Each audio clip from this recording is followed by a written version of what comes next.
My name is Scott Azevedo, Azevedo. If you spell your first name for me too. Oh, Scott, I'm sorry, Scott. All right. So first question is, how long have you been working in EMS?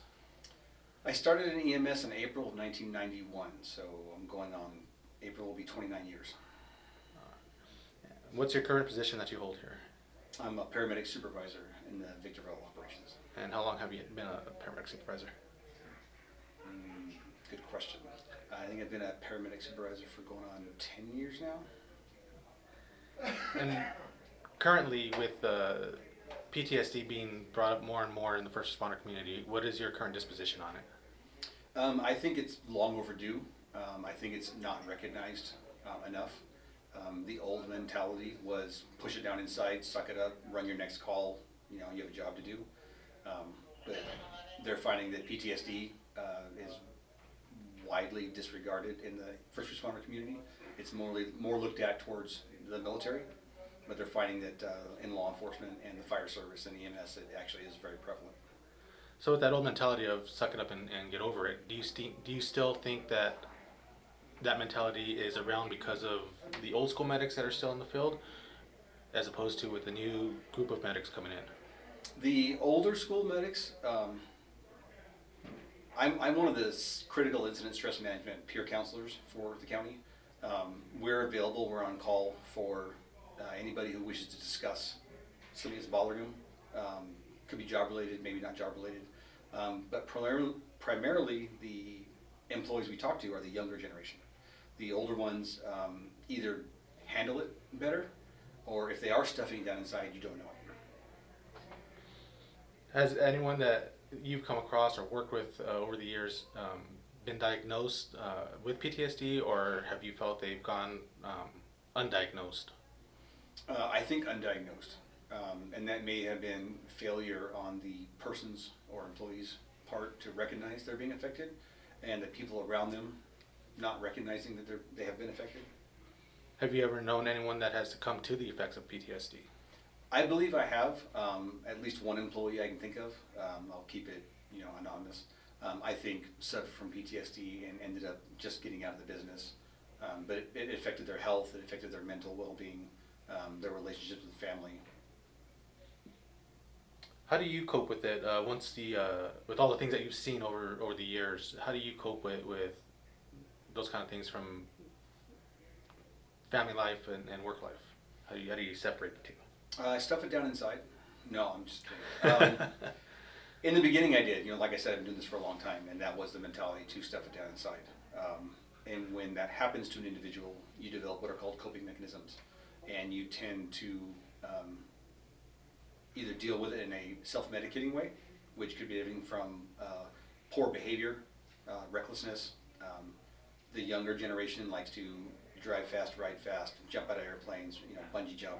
They do all these things that are adrenaline junkie-ish, which can be included in the coping mechanism type, strategy or category. Some of their ways are chemical dependency from alcohol, unfortunately illicit drugs, prescription drugs. Some people eating is a way to cope. Everyone's different. Me personally, I'm lucky that I have a family who is very understanding and knows what I do for a living. My kids grew up with me doing this. You probably remember my daughter when she was big enough to be carried into the operation, and she was coming with me. And then of course I met my wife working as a dispatcher for the company, and being able to come home and de-stress and share with your other half who understands where you're coming from is a definite payoff, a good thing. Do you feel it's easy for your colleagues now to reach out to get the help that they need if they feel they're having some problems dealing with some of the stuff? I hope it is. We've taken great strides in recognizing when people may need help. We recognize what incidents or what we call trigger events may set a person off that may need help. And some people are afraid to ask. They're afraid of the stigma. They're afraid of not appearing strong enough to do their job. So they don't want to ask for help. So we've done everything we can to take that away and let them know there's nothing wrong with asking for help. There's nothing wrong with spending 10 or 15 extra minutes to talk it out, take a deep breath, whatever it is that you need to do to help yourself cope with it. Making ourselves available for anybody who wants to talk, making it confidential so they feel they have the ability to talk and not suffering repercussions for what they think went on in the call, whether they can or cannot do their job, that stigma. We've put it out there on social media, we've educated our supervisors, and like I said, we built a team. Now the team is all peers, employees, with the exception of myself. I'm the only supervisor on our peer support team. All the rest are regular employees that take turns being on call to make themselves available so that people have the opportunity to get something off their chest. For yourself, when the call first drops, what's going through your head? What are you thinking? If it's an accident, an unconscious, whatever it may be. You speaking like as a medic running a call or as a supervisor when I go to calls now? As a medic, we'll start with that. It's really easy to jump to the call right away. Like, what do I have? What am I going on? How many people are going to be there? Am I going to need extra resources? It's really easy to start going through all that in your head. You have to really take a minute, take a deep breath, and realize I have to get there safely first. So the old adage of it's not my emergency, which not to sound crass or anything like that, but take a deep breath, just get to the call. If I can get there calmly and safely, then I can begin with the step one is, your scene size up. What do I have?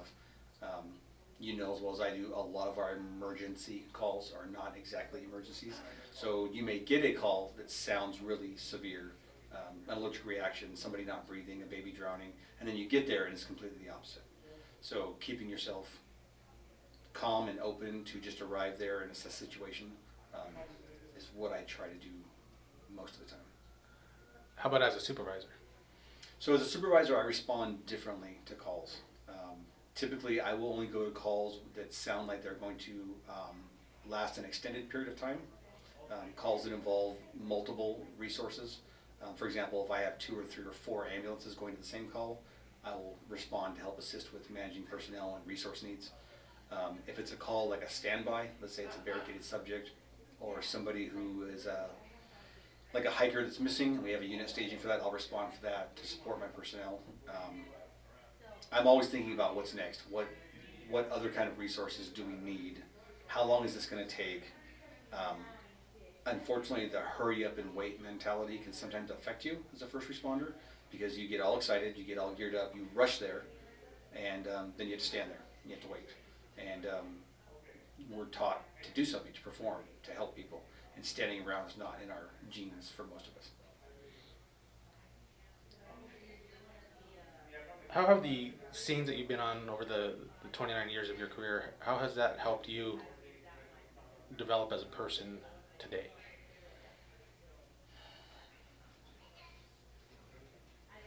I think the length of time I've spent in the field and the variety of calls that I've ran helps me be well-rounded for both being a peer support counselor and a supervisor for my employees. But also I've noticed over the years some of the things that I've encountered in EMS have helped me in real life. It's helped me cope with family stress, family trauma. Kind of a funny anecdotal story. You know as well as I do, if you're in EMS, you run a 24-hour shift, you're up all night long sometimes, or you're up every hour on the hour, so you're up, down, up, down, up, down. You don't get a lot of consistent sleep. Well, I believe that prepared me to be a better father when my daughter was born. My daughter was born. I was a first-time father. My wife, this was her second time being a parent. And wife wakes up, wife gets the baby. Okay, my job is to wake up, go get the bottles. Okay, half asleep, getting bottles, pouring the formula in the bottles, putting the cap on the bottle, walking to my wife. Well, the bottles took a liner. And the bottles I lined up had no liners in them. So I was dumping formula into a hollow tube, which then when I picked the bottle up, left a pile of formula on the kitchen counter. So I learned to be prepared ahead of time and set up all my bottles before I went to bed so that I could function half asleep like an EMS responder and actually help my wife out. Can you elaborate a little more on the stress management team that you are a part of? So AMR, starting in LA County, Ventura County, and then came to Riverside and San Bernardino County, developed a critical incident stress management, or CISM, team or way of responding. These are people that take training. Total, I want to say it's a week or 5 days of training of 8 to 10 hours a day, so it's roughly 40 hours of classroom training, and learning how to listen and be a peer support counselor, learning how to recognize when somebody has been affected, how to educate them that, okay, so you just ran a traumatic event. You need to watch out for these warning signs. Things like not sleeping, not eating, oversleeping, overeating, excessive use of alcohol, anger outbursts towards family and friends. Things that may have affected you personally that you didn't realize until you ran this call. Every division of AMR has a group just like that, and it is specifically for this. Our most recent development is we were able to develop an on-call schedule. So we have at least 1 or 2 people on call every day of the month for employees to reach out to. And that list is made available to the duty supervisors. So if I'm the duty supervisor, even though I'm trained, I could reach out to a counselor who could then respond in and meet with that crew. If you watched the news recently, there was just a large event in Santa Clarita where there was a high school shooting. AMR Riverside put together an on-call list. They reached out to our county for help. We sent a couple team members from our county. They responded along with some members from, I believe, Ventura County, all the way to Santa Clarita, along with the Ventura County Therapy Dog, which we mentioned earlier off camera. And they were successfully able to debrief, or defuse, actually is the correct term, all 14 responders, as well as the supervisor. They were able to backfill coverage for their 911 system, get them into a room like this where they could all sit and talk, and hopefully get it off their chest before it started to affect them. Sometimes the symptoms don't manifest themselves for 12 to 24 hours. Is there anything else that you want to mention? Only that we've only touched the tip of it. I think PTSD in the first responder world, whether it be law enforcement, fire, the military, first responders, it's going to continue. The way that 911 is ran, and I'm being very vague about how 911 is ran, very, very high volume of calls, stressful calls, long shifts, little sleep, not enough rest, not enough eating properly, and then employees who don't know what they got themselves into when they went to school to do this don't take care of themselves in their off time. They don't spend time eating healthy, getting sleep, spending time with family. Your mental wellness has to be taken care of by you so that you can do this job. If you got into this job thinking you were going to be like Johnny and Roy on TV, you're sadly mistaken. It is very high stress. It is very fast paced. There's a lot of stuff that is not fast paced and not stress, and that tends to wear on you. And we're going to call that, I guess, 911 abuse. I can just say anybody who's looking to get in this line of work, you need to prepare yourself and come into the right mentality to be successful at it.